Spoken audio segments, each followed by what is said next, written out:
Canada کے اور ہمارے ایجوکیشن سسٹم میں کیا خاص فرق ہے؟ میرے خیال سے کینیڈا اور پاکستان کے ایجوکیشن سسٹم میں ایک تو بنیادی فرق یہ ہے کہ ان کی ایجوکیشن لرننگ جو ہے، ان کی ایجوکیشن لرننگ بیسڈ ہے اور بڑی ایڈوانسڈ لرننگ بیسڈ ہے. ہماری جاب بیسڈ ہے ایجوکیشن. ہم تعلیم حاصل کرتے ہیں نوکری لینے کے لیے، کچھ سیکھنے کے لیے تعلیم حاصل نہیں کرتے. بنیادی فرق تو یہ ہے. اور دوسرا یہ جو میں نے آپ کو بتایا کہ ان کی بہت ایڈوانسڈ سٹیج پہ ہے ایجوکیشن، ہماری بہت بیکورڈ ہے. ہماری آج بھی تعلیم کا معیار جو ہے وہ دنیا سے میرا خیال ہے 100 سال پیچھے ہے. تو ہمارا ان کے ساتھ کوئی کمپیریزن ہی نہیں بنتا.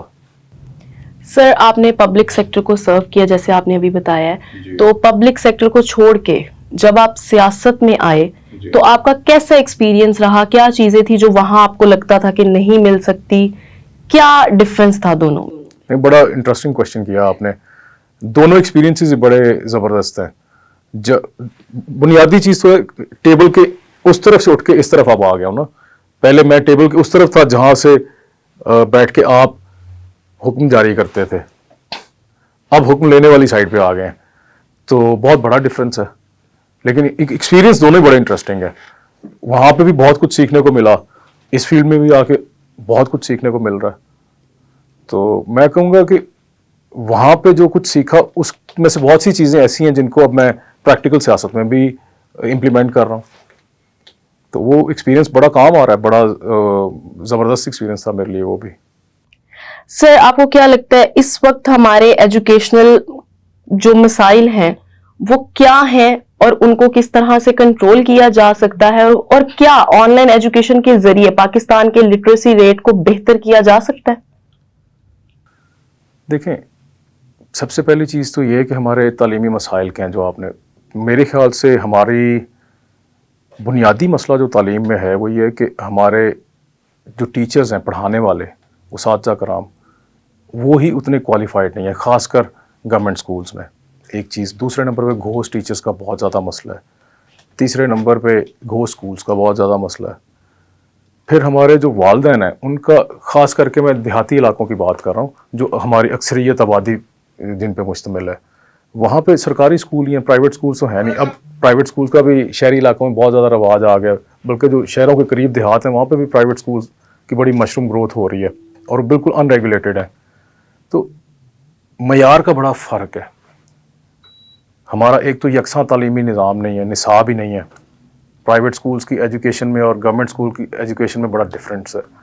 وہ ایک ہماری جو پی ٹی اے کی گورنمنٹ تھی اس میں ایک یکساں تعلیمی نصاب لایا بھی گیا اور اس کو امپلیمنٹ بھی کیا گیا، لیکن وہ جو ہمارے بعد موجودہ حکومت آئی انہوں نے اس کو بالکل اوور ٹرن کر دیا. تو یکساں تعلیمی نصاب ہونا بہت ضروری ہے ایکول اپرچونٹیز کریٹ کرنے کے لیے، پہلی چیز. دوسرے نمبر پہ جو میں نے ابھی پوائنٹ ہائی لائٹ کیا، جو ہمارے ٹیچرز ہیں، جب تک آپ کے اچھے ٹیچرز، ویل کوالیفائڈ ٹیچرز نہیں ہوں گے وہ کیسے آگے پڑھا سکتے ہیں. تو میرے خیال سے ہمارے معاشرے میں ٹیچر بنتا ہی وہ شخص ہے جس کو کوئی اور جاب نہیں ملتی، معذرت کے ساتھ. تو یہ ایک انتہائی شدید زیادتی ہے ہمارے بچوں کے ساتھ، ہماری قوم کے ساتھ. اور اس کے علاوہ بڑے پیمانے پہ مسائل ہیں. ایجوکیشن پہ ہماری جی ڈی پی کی اسپینڈنگ ہماری اوور آل جو دنیا کی ایوریج ہے اس سے بہت لو ہے. 2-3% ہماری جی ڈی پی کی اسپینڈنگ ہے. یہ ایک بہت بڑا بنیادی مسئلہ ہے. اس میں سے بھی بہت سا پیسہ جو ہے وہ پینشنز میں اور سیلریز میں چلا جاتا ہے.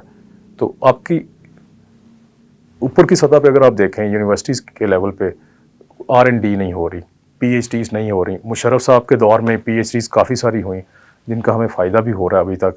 تو R&D بہت امپورٹنٹ ایسپیکٹ ہے اسٹڈیز کا. جب تک R&D نہیں ہوگی آپ آگے نہیں بڑھ سکتے، گروتھ نہیں ہو سکتی. تو یہ کچھ آف دی کف جو مسائل میرے ذہن میں ہیں ایجوکیشن کے لحاظ سے وہ میں نے آپ کو بتائے. اب آپ نے سوال کیا تھا آن لائن ایجوکیشن کے حوالے سے، بڑا اچھا اقدام ہے. دیکھیے اب پوری دنیا میں سارے سیکٹرز آف بزنس جو ہیں وہ آن لائن شفٹ ہو گئے، خاص کر کے پوسٹ کرونا فیز میں. تو یہ بھی لازمی طور پہ ایک طرح سے اچھا ہی ہوا میرے خیال سے. لیکن اس کا ابھی تھوڑی دیر پہلے ہم بیٹھ کے ڈسکس کر رہے تھے، مجھے جو لگتا ہے اس کا جو نیگیٹو ایفیکٹ ہے وہ یہ ہے کہ جو انٹریکٹیو سیشنز کے تھرو آپ کی گرومنگ ہوتی ہے کلاس روم میں اسٹوڈنٹس کی، وہ مسنگ ہوگا. وہ ایسپیکٹ اس میں مسنگ ہوگا آن لائن سیشنز میں. لیکن اس کے علاوہ یہ سہولت بہت بڑی ہے. مثلاً جیسے ہمارے ریموٹ ایریاز میں اچھی کتابوں کی ایکسیس نہیں ہے, اچھے ٹیچرز کی ایکسیس نہیں ہے, تو آپ کو وہ readily available material on line مل جاتا ہے. تو یہ ایک اچھا میرے خیال سے اس کا ایسپیکٹ بھی ہے. سر آپ ایجوکیشن سیکٹر میں, اگر ایجوکیشن سیکٹر میں کام کرنے کا آپ کو موقع ملے تو آپ اس میں کیا چینجز لے کر آئیں گے؟ سب سے پہلے تو میں نے جیسے ابھی بات کی GDP اسپینڈنگ انکریز کرنے کی ضرورت ہے حکومتی سطح پہ. اس کے بعد آپ کو پیرنٹس کو موٹیویٹ کرنا پڑے گا. پیرنٹس کو موٹیویٹ کر کے ان کو کمیونٹی کو انوالو کرنا پڑے گا. جب تک کمیونٹی ہماری اونرشپ نہیں لیتی کسی بھی چیز کی, تب تک کوئی کام, کوئی پروجیکٹ, کوئی ڈیولپمنٹ ورک سکسیزفل نہیں ہو سکتا. اس سے میری مراد کیا کمیونٹی کو انوالو کرنے سے, کہ میں آپ کو چھوٹی سی مثال دیتا ہوں. جیسے میرا اپنا گاؤں کا سرکاری اسکول ہے, وہاں پہ ہمارے گاؤں کے بچے پڑھتے ہیں, لیکن والدین کی کوئی انوالومنٹ ہی نہیں ہے. بچے اسکول گئے ہیں, اسکول میں کیا کیا ہے, کیا پڑھا ہے, کیا ان کی رپورٹس آ رہی, والدین کو پتہ ہی نہیں ہے.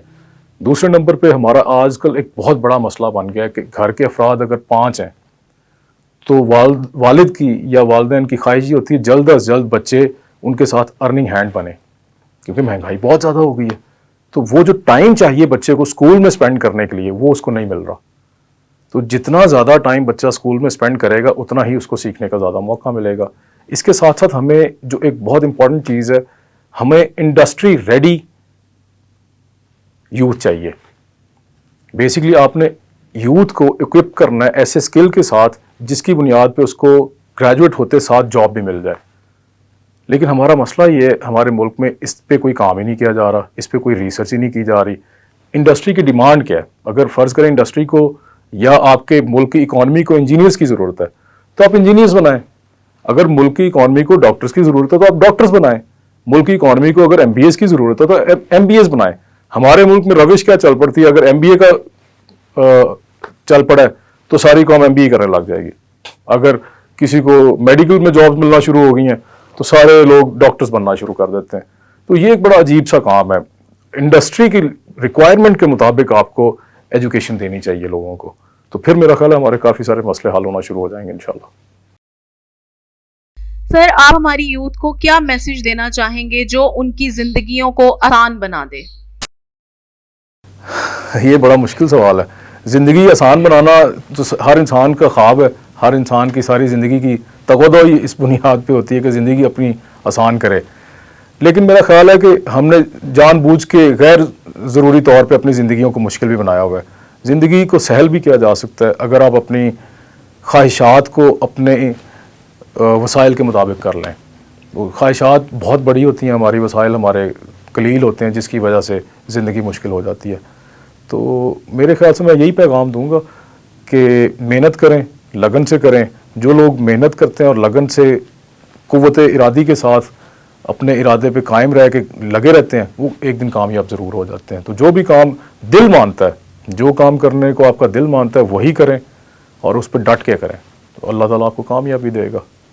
امید کرتی ہوں کہ آج کا ہمارا یہ انٹرویو, آج کی ہماری یہ بات چیت ہماری یوتھ کے لیے بہت فائدہ مند رہے گی. اسی کے ساتھ امل چوہان کو دیجیے اجازت, پھر ملتے ہیں ایک نئے انٹرویو کے ساتھ. اللہ حافظ.